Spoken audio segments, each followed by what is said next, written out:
I heard this incredible quote once that I think about at least once every week or two, and it's that if you genuinely believe that you're going to spend the rest of your life with someone, whether it's a friend or a partner, if you genuinely believe that they will be in your life forever, start acting like it.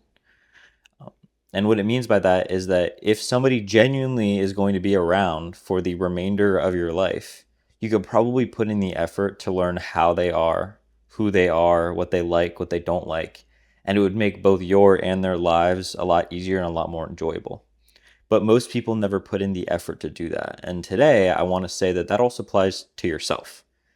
The only person that you're stuck with for the remainder of your life, no matter what, is you, right? And most people never take the time to actually get to know themselves.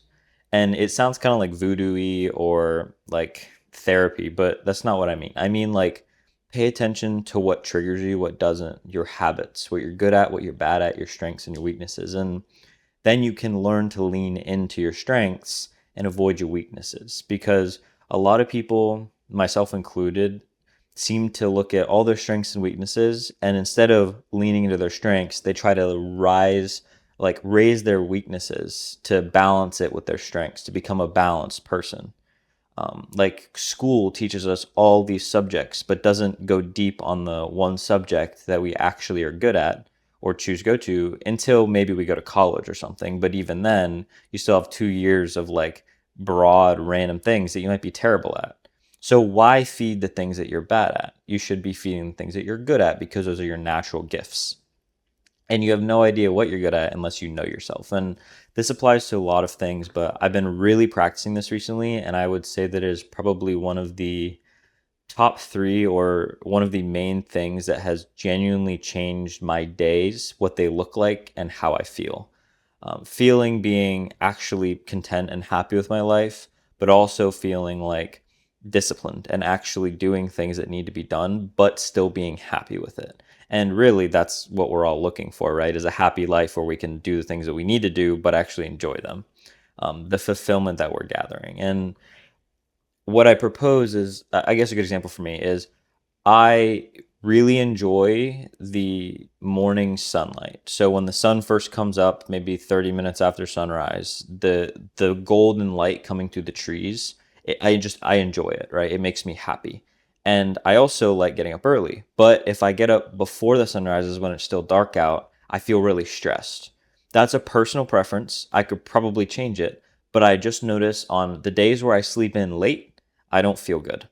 On the days where I get up too early, I feel super stressed and I don't get anything done. But on the days where I wake up just when the sun is rising, I feel the best and the most like myself. And so it would be, of course, the best option to learn to always wake up on that middle day where I feel the best. Some other people might be better at waking up earlier, some might be better at waking up earlier later, but I specifically am more tailored, like my personality or however, like my genetic makeup or something is tailored for that specific time.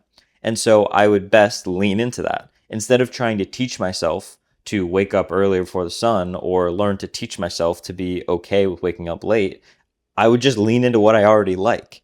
And the only way to do that is to pay attention. And most people never pay attention. If you look inward and actually look at what you enjoy and what you don't, your habits, like when do your bad habits break? When do your good habits stick? Another good example for me is I noticed that on really fast paced mornings where I get up and instantly start working, it's great, but I usually burn out within 2, 3, 4 days because I feel stressed. But slower mornings where I wake up at the same time, even earlier, and I read for a long period of time, whether it's fiction, whether like anything, I sit outside and read, I feel much, much, much less stressed. And I actually feel like I can approach the day from a more focused, clear minded standpoint. A lot of people like may or may not be in the practice of this, but if you've ever tried meditation, it kind of like clears your mind. It helps you to focus on just specifically one thing, and the brain chatter goes away, right? Well, reading pretty much does the exact same thing, for me at least. And I've heard a lot of people basically go, not a lot, a few, very few, but people go from meditating to just reading because it does the exact same thing. It's really the value of meditating is clearing your mind and focusing on just one thing. It's a focus exercise, but so is reading. not getting distracted, looking up and around or thinking about other things and focusing on specifically what you're reading serves the exact same purpose, right? And so it's almost like I'm meditating in the mornings by reading, and it grounds me for the remainder of my day. And I feel more motivated and ready to go pursue the things like exercising or getting the work that needs to be done because I already feel at peace. And so me personally, Mason, likes to wake up around sunrise, not when it's pitch black outside, not when it's 2 p.m. I like to do that. And I like slower mornings where I can go and read and relax for an hour or two. And of course, I'm being productive in reading. It's something that is productive, but it's slow. It's not intense. It's not physical activity. It's not deep work. And then I can much better approach my day. That is a personal preference. But if it applies to me, and I am far more effective because of it, then I should apply it to my life. But most people will never have been introspective enough to realize that, oh, I feel stressed when I wake up earlier than this time. I should probably not do that. Hey, I seem to most commonly get work done when I do this in the morning or when I don't do this, right? And there's one thing identifying it and another thing applying it. I will tell you that once you start to identify it, it's a little bit easier to apply, but application is the hardest part, right? You can identify, okay, well, when I watch TV, I binge watch TV and don't get anything done.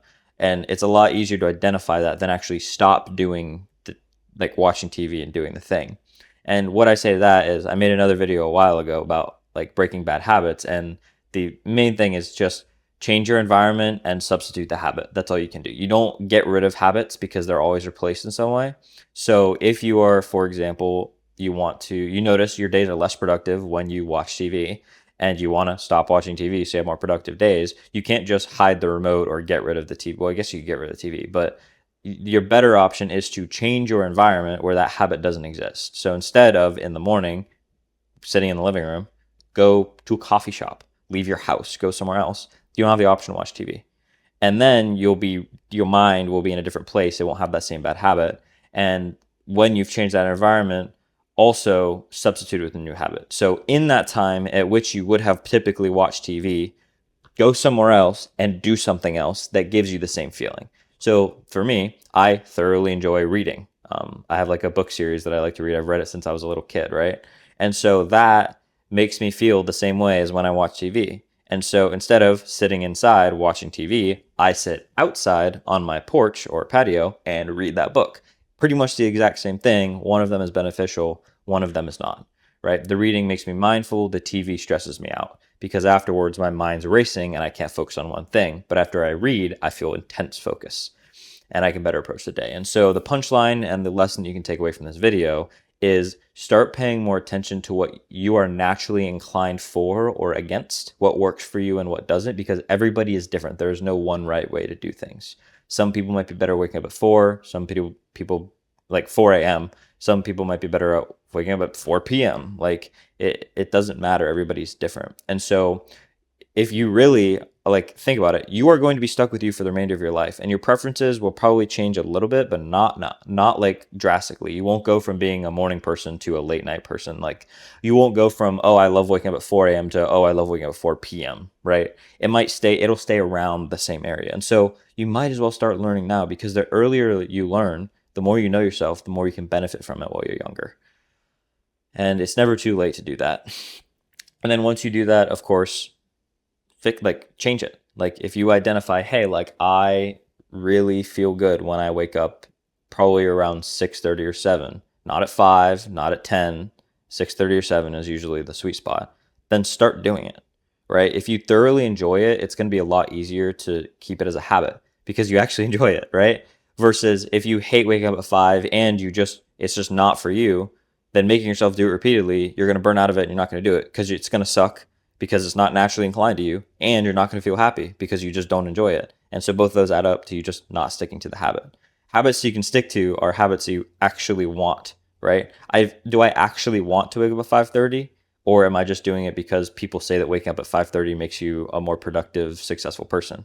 Well, really what makes you a more productive, successful person is actually pushing your strengths. So if you are the most productive at 7, who cares what they all think, right? Get up at 7. Get up at 4 p.m. if you want, if that's what you're more productive doing, right? It's what works for you. And don't listen to anybody else about what they say about what you should be doing, or the secret to success is waking up at 5 a.m. A lot of the gurus online or random people that you'll see watching videos, yeah, they wake up really early, but you also see a good handful of people waking up later. Like Chris Bumstead, like if you're familiar, like the bodybuilder dude, like the guy, right? He wakes up at like 8, right? Which, okay, 8 is like not that bad. It's not like 4 p.m., but like you would think, like all these other guys you see, oh, I'm getting up at 3:30 a.m. to hit the first workout. He gets up at like 8, like a regular person, right? But he's incredibly successful. So it's like there's no special thing going on here. It's just that's what works for him, and he does it. And there's a stigma that you have to do what other people do in order to be successful. Why don't you just do what works for you? And you notice that all the successful people just do what works for them. We try to copy what they do, but it's not what we should be doing. We should be doing what we need to do, just like they did what they needed to do, and then we will become successful with them. So that's it. Hope you can apply it, and I'll talk to you guys tomorrow.